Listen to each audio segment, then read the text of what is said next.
Once sellers decide to put their homes on the market, a lot of questions begin to creep in. What repairs do we need to make?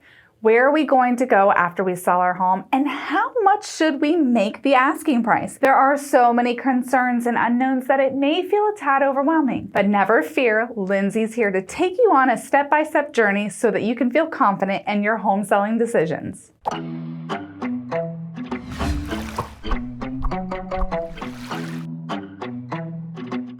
Hello and welcome to my channel. I'm Lyndsey Ashley, Realtor with Keller Williams Realty Select, located right here in sunny Sarasota.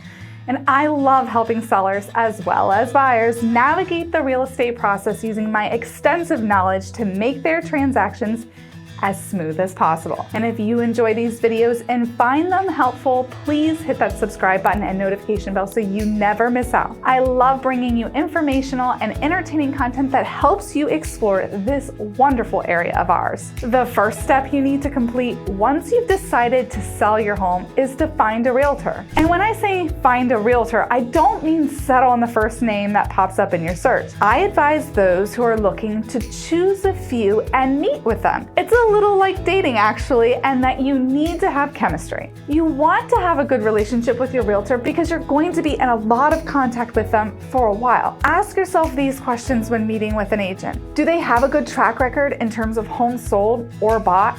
Do they know the current market, trends, and comparables? Are they available to their clients? While it's impossible for every agent to be available 24/7, you want to choose one that should have a quick turnaround time for responding back to you and never leave you in the dark. And what is their reputation like? Ask friends and family if they've ever used or know others who have used this agent. What are their thoughts? Did they have a pleasant experience or one that makes you immediately scratch them off the list? The next step you'll want to take is to set up a timeline for selling your home. To have an expectation, you'll want to make this timeline as realistic as possible. Before listing the property, your home may need some extensive TLC, or maybe it's ready to go. And once it hits the market, the average time for homes to be on the market in our current area right now is 6 to 7 days. Basically, once your home goes live on the market, it may be a week or less before you go into contract, going by the average. So keep in mind that this can change and be different depending on the home and the area. With that being said, this is also the time to look around your home and figure out what needs to be done, if anything. Also, you'll want to begin your own home search or set your plans into motion for your next move. If you need to fix items around your home, you will definitely want to make any necessary repairs.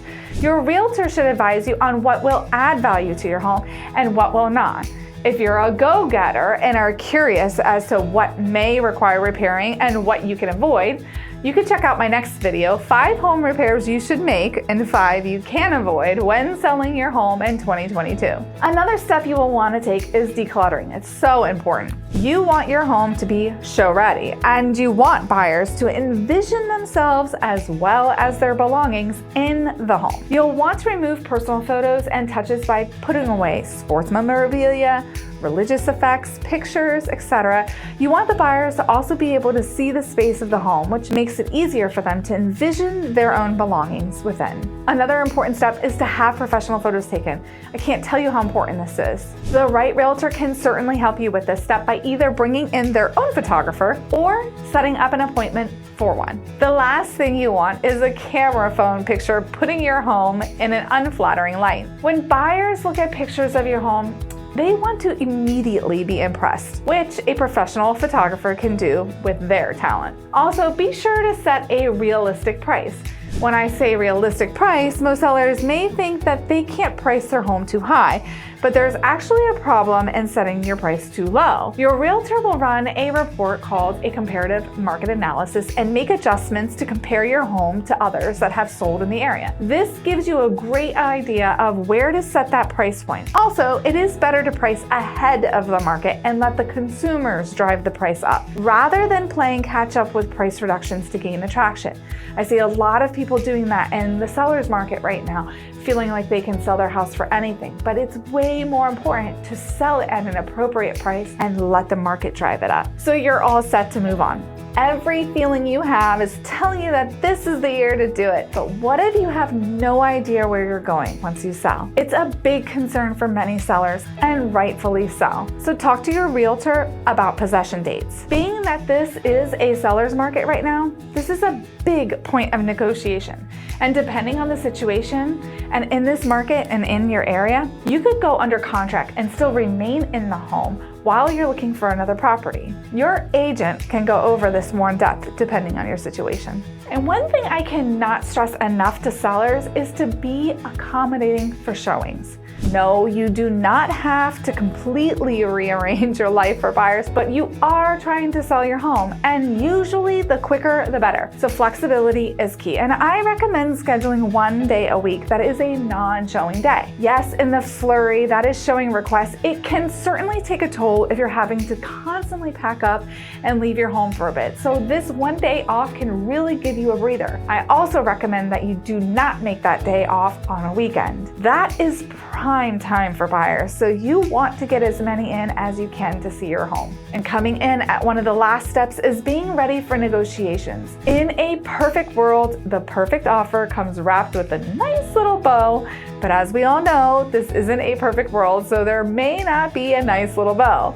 You may get low offers, you may get contingencies, and you're not excited about or possibly closing costs to you. But that's the beauty of your agent. And we all know that not a lot of that is happening right now in this market, but it does happen. Your agent is there to go over every detail with you, find out what works for you, and compare all of the offers and negotiate on your behalf. Granted, you don't want to be too difficult about the offer by shooting down anything that doesn't check all the boxes, but you also want to get the best deal on your home. Again, this is where a knowledgeable realtor comes in. And last but not least, closing day. This is what you've worked towards, prepared your home for, and the day you've been looking for. This is when you sit down at that closing table, sign your name until you feel like your hand may fall off, and walk away with the money you made on the sale of your beautiful home. Oh, and don't forget to celebrate. Hopefully, these steps can set you up on your way to selling your home in 2022. It's a big decision that comes with many questions, concerns, possible bumps in the road, and experiences, but with the right realtor by your side and proper preparedness, this can be one of the most exciting events you experience. Have you been through this process before or even recently? Were these steps pretty spot on? Let me know in the comments below. Until next time, bye-bye.